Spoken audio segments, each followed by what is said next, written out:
Mr. Fix-It is here to take on your DIY dilemmas. Text or WhatsApp to 083 3010 103.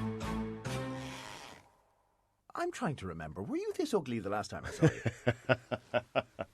Well, you definitely haven't improved anyway, I can tell you that here and now. He's all dickied up. Are you in court or something today? You look like you've made an effort today to dress up. Still can't do anything with the face, but at least... I have to moderate a panel for the Irish Peatland Society later. Oh, excellent. Yeah, you look very moderate. Yes. We'll get down to business. Brian Cloonan is supposed to be here to talk DIY and to solve a few problems. And the first comes from Stephen in Abbey Leaks, who says, I'm trying to hang a big, heavy picture onto a dry-lined wall. Now, so far, everything I have tried has pulled straight back out. Is there anything that is strong enough to hold a bit of weight on such a weak wall? Because I don't want to ruin the wall. Yeah. So, depending on the weight, so the first question, if someone came in to me in the shop, the first question I'd always ask is, can you lift this picture or this mirror in one hand? So the two up... Hang on. If you've got a bodybuilder coming in, or you've got a little old lady... You know what I mean. Within reason. There's this thing called common sense. As you know, as I know, it's not that common. But, we'll judge it. I referred the other day to a lady. I said,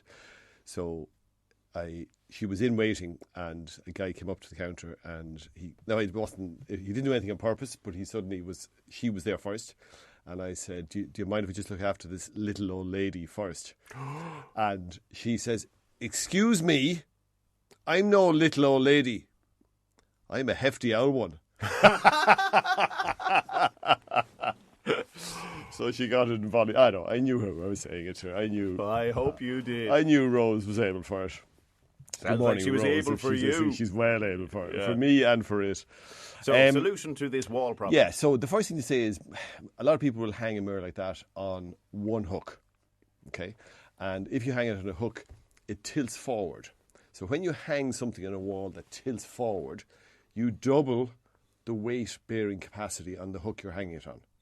So if it weighs 10 kilos, technically now, even though the mirror still weighs 10 kilos, but technically the hook needs to be able to support 20 kilos because it's tilting forward. So if you can put it flat to the wall, it will always be better. And then the second thing is if you can hang a couple of points. So there's a thing called... €3 or €4 buys them a packet of mounting plates. There's a few different brands out there. So mounting plates you screw to the back of the mirror, and then you put 2 in the back of the mirror, and you put 2 on the wall, and then you hang the mirror. So it literally hangs down on it. So if you were going to paint the wall, you can lift off the mirror, paint the wall, lift it back on again, leave the fixings in place. And the mounting plates take 2 fixings. So what I would use there is I'd use a pair of mounting plates, and I'd use a little thing called a ray fix. Now, I use the word ray fix in the same way as I use the term hoover. You know, every vacuum cleaner is a hoover. Every tap-in fixing that opens out like a butterfly, people call them ray fix nowadays, because ray fix were the first. But now there's loads of them out there. They cost next to nothing. You tap them in. The beauty of them is you just tap them into the wall. The only tool you need is a hammer and a screwdriver. So you tap this into the wall, and when you tap it in, you put this. You would get your mounting plate or a hook if you want to go with a hook, and you would put in the ray fix. They open up inside. Each one of those takes up to 20 kilos. So you now have 4 of those. So now they have a maximum capacity of 80 kilos. No mirror or picture is going to be 80 kilos. So done no damage to the wall. No huge skill set involved and no drilling involved. And if you did change your mind afterwards and you want to take them down off the wall afterwards, they just pop out again and you're left with a tiny, neat little hole. Now, if you were hanging something that had... The other one we come across a lot with dry lining or, not hollow partitions because you wouldn't put, but curtain poles on dry lined walls. And so a lot of houses now, new builds as well, have dry lining on the inside. And the problem is curtain poles only fix at either end and hopefully in the middle as well.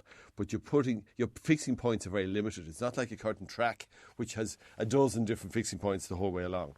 And because of the way people pull a curtain pole, they, instead of pulling directly across in line with the curtain pole, they tend to pull out at an angle and across. Yeah. And kids, slightly down as well. Exactly. And teenagers and kids in particular do that. So curtain poles do come off the dry lining quite a lot. So in that case, what we recommend is that you get a long, it's known as a frame fixer, because originally they would have been used to fix door frames to walls. And it's like a long screw and rod plug, but you're drilling right through the dry lining into the wall behind. No big deal, just slightly longer than usual bit, and the frame fixers, which are 10, 20 cents, something like that, whatever they are, but a really easy way of hanging a curtain pole in particular on the wall. And last of all, there are loads of different things that expand and open up inside. I can't think of the brands now, but there's loads of cavity roll plugs that are specifically designed for hanging weights, and they work really well, but the only thing tends to be, for the likes of a mirror and so on, it's a big hole you're drilling in the wall. It's a 10 mil hole, and if you need to fill it afterwards, it's hard to fill a 10 mil hole without seeing the mark afterwards, whereas the likes of those little Rayfix leave a little hole that would be 10 mil wide but only about 2 mil across, and that fills afterwards with filler quite easily. You'd never see it afterwards. 083 30 10 103, text or WhatsApp, powered by Lamb Brothers Toyota in Tullamore. Our next question comes from Bobby, who says he loves his tea, but he honestly believes he has ruined the stainless steel sink in the kitchen because he leaves the tea bag down in it. Needless to say, the wife is not thrilled with this. Is there any way to clean the stains away and to make the sink look nice again? I have to do it myself so I can look like a hero. You idiot. You won't be a hero. You won't be a hero for your own damage. Exactly. So the first thing you always do, and this is a good thing to do with any sink, just put a little bit of bleach on a sponge or a cloth and wipe it all over the sink, if it's stainless steel, and don't wash it off. Just leave it all night.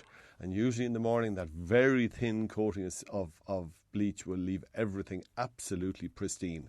Now, if you have a stain that does not work with, well, then you can get some stainless steel polish, which is just a very fine cream, and you would put it on a nylon pad and rub, and it'll take off just about everything. But I don't think you'll need to. Like tannin stains from the tea bags will come off, in my experience, they'll come off with the bleach, no problem. So even Milton, if you've teacups that are mugs that have really hard to remove tea bags, tea stains or coffee stains, just steep them overnight. Just put the tiniest little Milton into each cup, fill it with water, leave it overnight, and in the morning they'll all be spotless. And you can take your cups of Milton and pour them into the dishwasher and leave the Milton in the bottom of the dishwasher, because it disinfects the bottom of the dishwasher as well. It can stop any build-up of smells in the dishwasher. Milton, or a generic version of it. But 9 times out of 10, that'll leave your kitchen sink absolutely spotless. It's one of these things, it takes so little effort, and even if your sink looks fine now, it will look better tomorrow morning when you do that. Next, we have to find out what's happening in your area on today's Community Diary. Also, more detail on the 8,000 new homes possibly to be built in Laois. The zoning has been made available. That doesn't automatically mean the houses will appear by magic. And if you're interested in astronomy, one of the most spectacular sights to be seen in our skies for many years is about to happen. Details in just under an hour's time.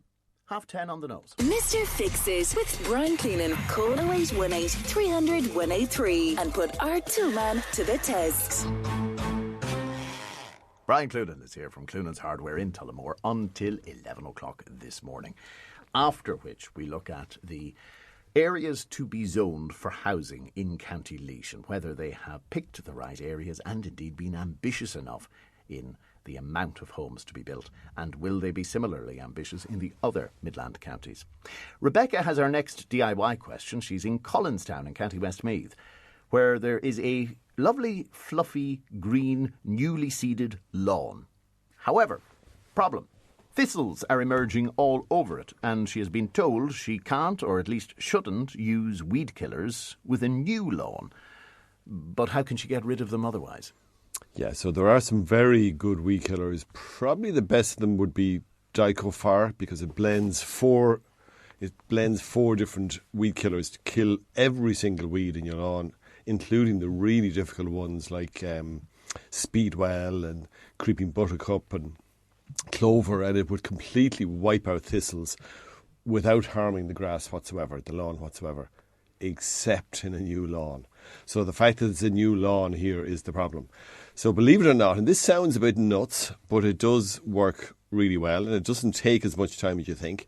So what you do is you get a packet of wallpaper paste, which the smallest little packet will cost you a couple of euros.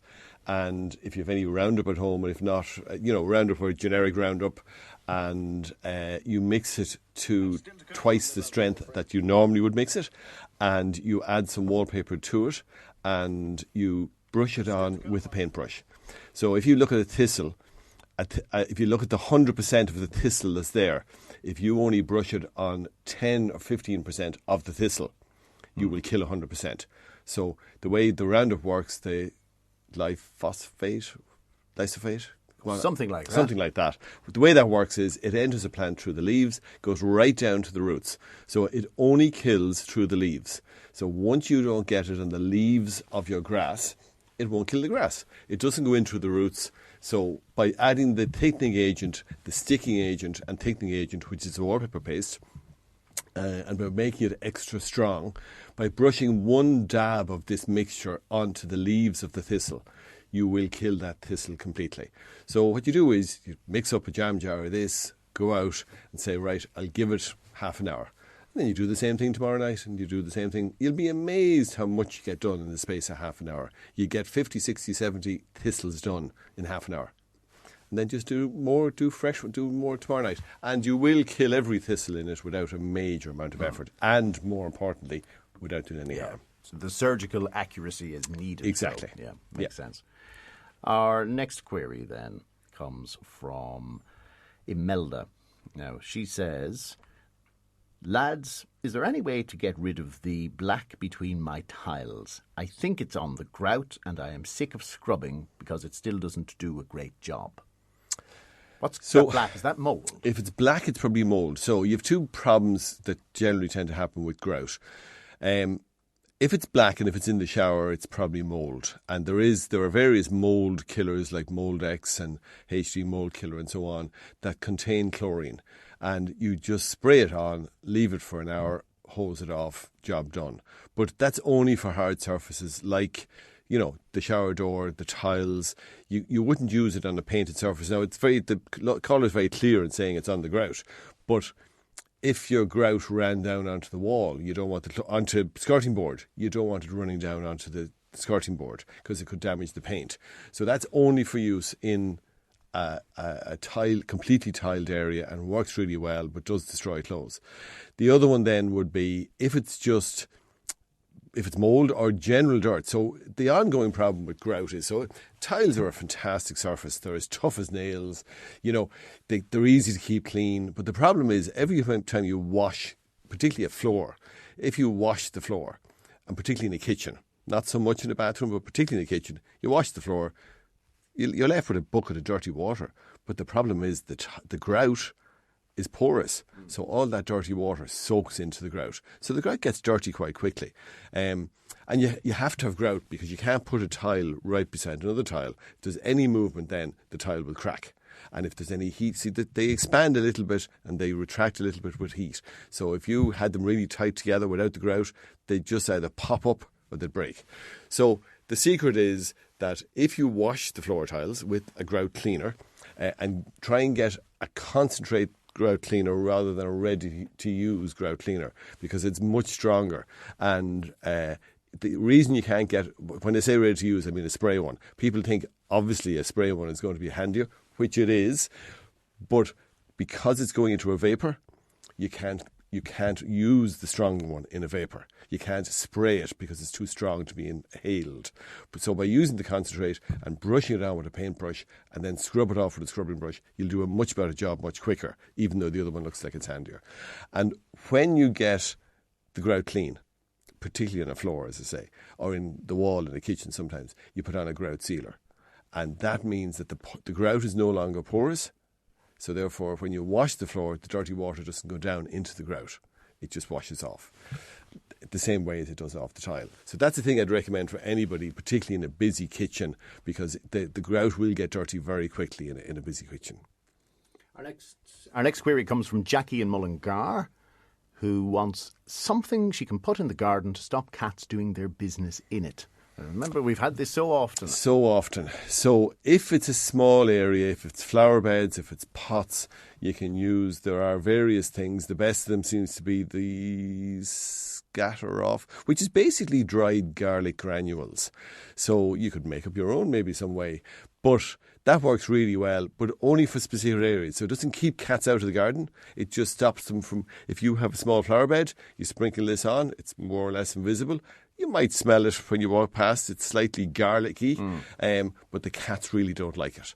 And the thing we always say is, if you're going to do that, at the same time as you do it, put a pile of sand or moss peat or something else, somewhere something soft that they like to use as toilet, as litter.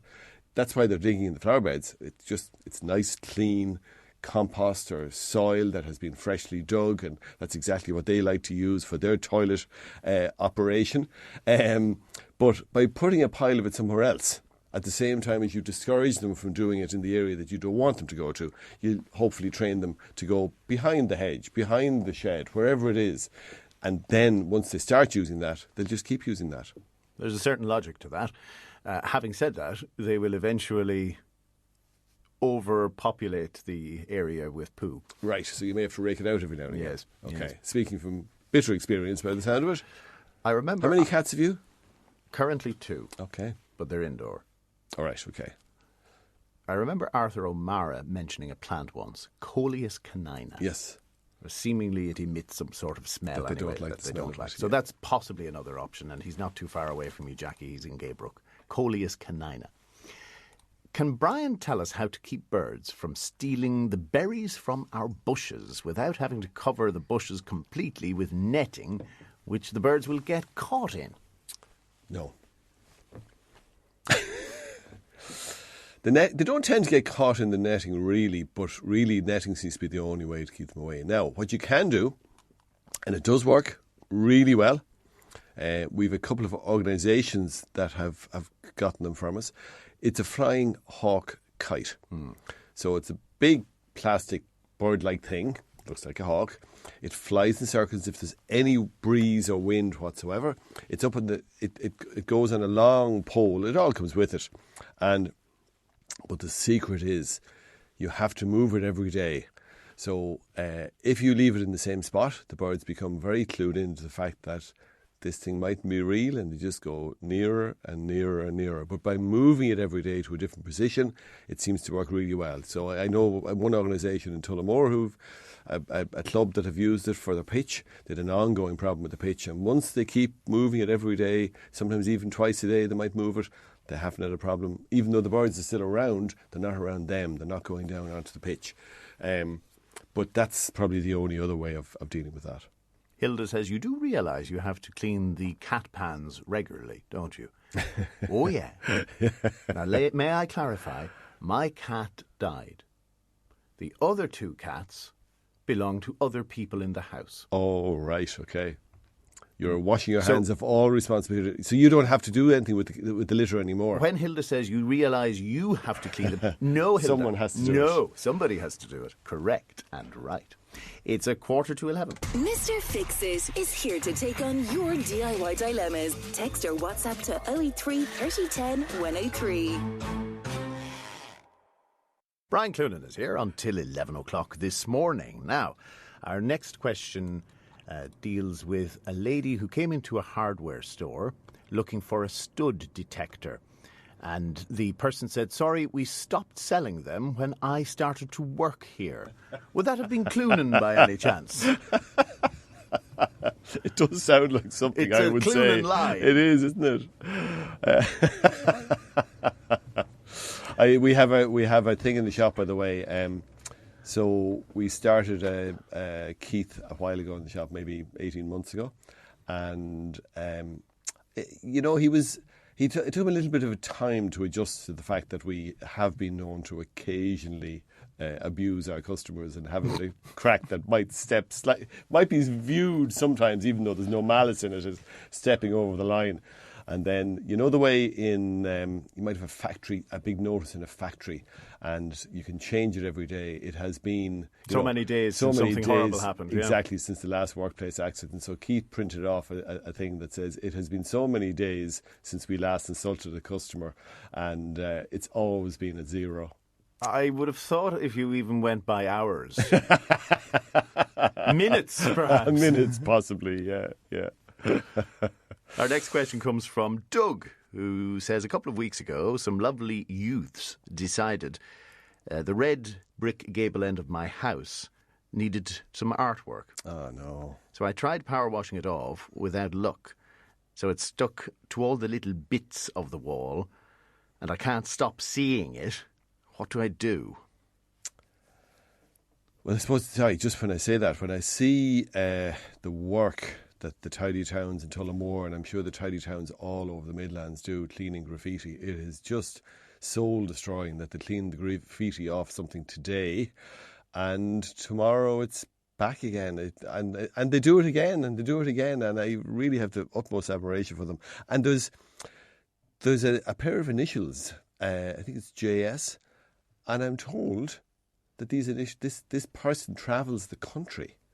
You know, you would assume that JS is local to Tullamore, but seemingly not. He'll do a town in Offaly today, and a town in Laois tomorrow, and a town in Mullingar, and just basically destroy the whole town with his initials. Isn't that horrendous? Anyway, the mind boggles. The mind boggles. So, the best thing because it's brick, it's more difficult because it's a very porous, uneven surface. So really the best thing is there's a few different graffiti removers that are gel graffiti remover. So the problem with any of the aerosols is that it's so thin, it dries out very quickly. So what you want is a gel one that you put on, you leave it for about 20 minutes or half an hour, and then power wash it off. Now, you can scrub it off by hand if you want, but if you have access to a power washer, and loads of people have them, you'll find one of your neighbours has a power washer if you don't have one. You put this on and just power wash it off, and it will take off every last bit of it. Great. And 9 times out of 10, it will take off graffiti off a painted surface without affecting it. Now, you do have to do a test area first, but 9 times out of 10, it'll do it. So very often, on a painted surface, you will with the aerosol graffiti removers, it'll soften it, but you'll generally end up with a much bigger area where it's spreaded over it. So this one the gel one, so the HG one, there's I don't know if Sandtrack's still doing it, but it's a gel. Whatever you're looking for, it's a gel graffiti remover as opposed to a very thin one, and that makes a huge difference. And if it was really bad, if you're finding it very hard to get it off, you'd put on the gel, and then and don't do the gel in very warm weather in direct sunlight, because then it will dry out quicker. And on always any surface you're cleaning outside, if you do it immediately after rain or during rain, all dirt, including even the paint itself, will be easier to remove if it's been wet for a while. It's as much got to do in this case. The brick will be wet, therefore, you know the way every paint finds it hard to stick to a damp surface. So if the surface is damp, when you go to remove the paint from it, it will be easier to get off. You'll have less work to do. Terrible tip or top tip? This is from Moll. She says the Harpic in the black container is excellent for cleaning sinks, bathroom, shower, glass. Rub it on raw, but wash immediately. Yeah, so that has phosphoric acid in it, so you do have to wash it off completely. So when I was saying the bleach overnight, that's just the ordinary Parazone, Domestos, any generic, just plain and simple bleach. Do never leave the one that has the phosphoric acid in it on for longer than a couple of minutes. Next, lads, how do you prevent swallows building their nests on your house? Because the mess created is awful. That's from PJ. Yeah, you're probably too late to do anything now, but there is a technique. So if they're just building in angles, in other words, in an apex or whatever, you can use the bird spikes. I would always say do the front of the house and let them build at the side of the house. Leave them somewhere to build. But obviously, I understand with the amount of crap that they do, you don't want them at the front, particularly at the front door. There is a thing you can do. You can put up a length of fishing line, or even two of them works even better. No one will see it. It's 2 screws, 1 screw either end. You run a tight line across, and because the bird needs to hover to deposit the mud to build a nest, they can't do that. So you can leave that up all year round. No one will ever see it's there. But I think it's probably too late for this season. I'd leave them alone for the moment. Let them build or let them finish their building. They probably are finished building at this stage, to be honest with you. And rare they're young, and when they're gone, then clean everything off, put up the fishing line or put up the anti-bird spikes. Damien Foy says he had a great night at the Midlands 103 Customer Service Awards on Monday. A credit to all involved. Damien, well done on your success. Lovely to see you there, and all the gang as well. Thanks for the message. Now, our next question. I heard you got very drunk. I did not. Did you not? It's only a rumour. Vicious rumour. Aaron says the paint on the front door of my house is peeling off. And like my patience, there's less and less every day. Is there a way to stop the paint flaking and peeling off, or do I need to start over completely? At this point, there's no more paint on the front lawn than the front door. Oh, stop. If it's that bad, it sounds as though either the wrong paint was used or the wrong prep was done. So the thing we always say about every timber door, every timber gate, you need to paint the bottom of the gate. So at the bottom of the door, because very often the paint that runs down the door will run in under the door, under the gate, and then the bottom of the door has no paint on it whatsoever. The very bottom, the bit that faces the ground, has no paint on it, and the moisture will go in, and then the moisture has to get out, so it flakes off the paint. So I would say in this case what you do is give everywhere that's flaking a good sanding. You're trying to get it smooth. You might end up with, if the door was painted 3 different colours down through the years, you might end up with 3 different colours on the painted door. That's fine. The rule of thumb would be that it will look smooth and fine afterwards if after your sanding you run your fingernails across it and can't feel anything. So if you can feel a groove where the 2 different paints are, if you can feel that groove with your fingernail, when you paint over it, you'll see it. But if you sand it nice and smooth, so start with maybe 100 grade sandpaper or 120 grade sandpaper, but finish off with maybe 300 grade sandpaper, super smooth. And then you can just either primer, undercoat and finish, or one of the universals like Super Deck or one of those universal paints that don't need a primer, just 2 coats of the same paint. And that's up to you, what you like to do, what you like to use. And don't forget, nowadays, you can go any colour you want. Every paint shop has a mixing machine. It's very technical, so you will get an accurate colour reflection of what you order. And you can be a bit ambitious, and if you're good on the technology, you can go into that, be it Dulux or Crown or Santex or whoever it is, you can go into their app and you can take a picture of your house and you just tap the front door and say, I want Midlands 103 blue. And you just tap it and the door will be blue. And then you look at the picture and say, ooh, maybe blue doesn't look well with that. And then you tap it again and say, I want jade green. Cloonan, you want the greenhouse green. Our shop is traditionally known as greenhouse. But whatever colour you decide, you can just tap it and see how it's going to look. And it's a great way of not taking a risk, but just takes a little bit of time. You download the app, and whatever brand it is, download the app. And it's a really good way of knowing how it's going to look. And you can play around and see what you think looks well. Okay, I'll give that a middle tip, not a top tip. Brian, you'll be back next Wednesday, 10:20, or you can be found at Cloonan's Hardware in Tullamore in the meantime. Quick notice, if you were planning to travel to Dublin for the protest at Leinster House, the Solidarity Rally for those who have been victims of abuse and who do not wish to have their counselling notes used during the court process, that rally has been postponed. So it was to take place 5 o'clock today outside Leinster House. It has now been postponed, but we will update you on new arrangements. David Hollywood is here after the news.